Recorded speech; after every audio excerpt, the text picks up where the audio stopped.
चलिए देखिए A V कैसे फाइंड आउट करेंगे हम। ए वी फाइंड आउट करने के लिए हमको ये वाला सर्किट अगेन देखना पड़ेगा। A V is equal to क्या है, वी नॉट, यहाँ पे वी नॉट है अपॉन वी वन है, तो इसको हम लिख सकते हैं माइनस आई सी मतलब इस तरफ गया करंट इंटू ये पूरा आर एल डैश है ना, minus I C into R L dash. तो ये देखिए ये लिखा है मैंने minus I C into R L dash upon V one में क्या लिखेंगे, वी वन जो हो जाएगा हमारा वो होगा आई बी इंटू आर आई। ठीक है, ये आई बी जा रहा है और ये यहाँ पर कितना है, ये यहाँ से देखो आर आई शो कर रहा है, मतलब ये इधर का है आर आई, इधर का ये पूरा रेजिस्टेंस जो है वो आर आई है, I B into R I. ठीक है, तो ये आपका आ गया A V is equal to V naught by V one is equal to minus I C R L dash upon I B R I. ठीक है, अब minus I C by I B हो गया आपका A I into R L dash upon R I. ठीक है, जो ऐसी थोड़ी कॉम्प्लिकेटेड सर्किट रहती है उस टाइप की सर्किट में ऐसा हमको बाइफर्केट करके, मतलब वी नॉट का अलग से एक्सप्रेशन लिख के वी वन का अलग से एक्सप्रेशन लिख के बनाना ही अच्छा रहता है, तब ए वी निकालने में कभी गलती नहीं होती। तो इस तरीके से हमने निकाला, तो वैल्यूज़ पुट किए हमने, तो ए वी निकला हमारा -383.5। ठीक है, इससे हमारा एजम्पशन वेरीफाई भी हो गया। हमने एजम्पशन क्या लिया था कि magnitude of A V is very very high and also it is having negative value. ठीक है, तो दस अवर एजम्पशन हैज़ वेरीफाइड। ठीक है, अब हम आर वन निकालने की स्थिति में है। R one is equal to R dash upon one minus A V, ये एक्सप्रेशन है। यहाँ पे आप वैल्यूज़ पुट कर दीजिए तो आपको आर वन में मिल जाएगा 520 ओम या 0.520 किलो ओम। ठीक है, अब हम निकालते हैं R I dash. R I dash कहाँ था, ये था हमारा R I dash. R I dash is R I in parallel with R one. ये आर आई डैश हो गया R I in parallel with R one. ठीक है, तो ये आ गया 0.520 kilo ohm in parallel with 1.003 kilo ohm. R I dash निकला 343 ओम। ये भी एक आंसर निकल गया, ये भी पूछा गया था क्वेश्चन में। अब हम देखिए ये सर्किट बना सकते हैं, इधर आई वन, ये आर वन, ये आर आई और ये आई बी। ठीक है, ये सर्किट कैसे आया, ये सर्किट इधर से देखिए आई वन आई बी और इधर आर वन और आर आई। ठीक है, तो यहाँ से अब हम आई बी निकाल सकते हैं is equal to I one into R one upon R one plus R I. ये कैसे निकला, करंट डिवीजन रूल से। ठीक है, यहाँ से I B upon I one निकल जाएगा, it is R one upon R one plus R I. ठीक है, तो ये पूरा एक्सप्रेशन वैल्यूज़ आप रख दीजिए, तो ये आपकी वैल्यू आ जाएगी I B upon I one is equal to 0.384। ठीक है, अब हम equations I B upon I one का एक्सप्रेशन लिख लेंगे। हमको फाइंड आउट क्या करना था, ए आई। ठीक है, तो ए आई के लिए हमारा जो एक्सप्रेशन था क्या था, देखिए शुरू से A I dash is equal to, ये एक्सप्रेशन था पूरा, तो आई टू बाई आई सी चाहिए, आई टू बाई आई सी हम यहाँ से ले लेंगे। ठीक है, फिर आई सी बाई आई बी चाहिए, ये निकाला था हमने आई सी बाई आई बी, यहाँ से ले लेंगे। और अभी हमने निकाला है I B upon I one, जो हमको ये मिला है। ठीक है, अब ये सारे इक्वेशंस यूज़ करके हम इक्वेशन में ए आई डैश में वैल्यूज़ पुट करेंगे, तो ये आ जाएगा ये पहला वाला फैक्टर, दूसरा फैक्टर, तीसरा फैक्टर। सारी वैल्यूज़ आप पुट करिए, कैलकुलेट करिए, आपको मिलेगा A I dash is equal to -13.14। ठीक है, तो ये आपका आ जाएगा ए आई डैश। ये भी हमको पूछा गया था। अब हमको निकालना है A V S, that is V naught by V S, that is V naught by V one into V one by V S, है ना। तो ये हो गया A V into V one by V S. अब V one by V S निकालने के लिए अगेन हमको सर्किट बनानी पड़ेगी।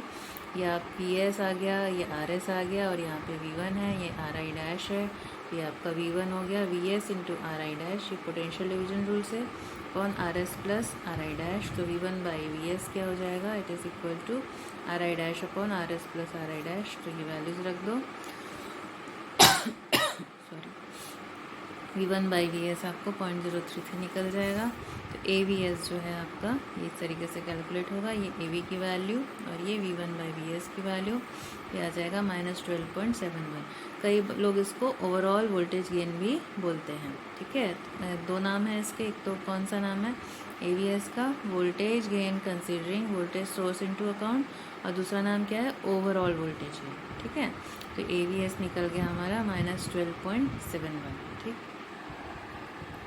अब उस क्वेश्चन में आर नॉट निकालने के लिए तो नहीं दिया गया है, लेकिन आप चाहें तो आर नॉट निकाल सकते हैं। ठीक है, तो सबसे पहले हम कौन सा आर नॉट निकालेंगे?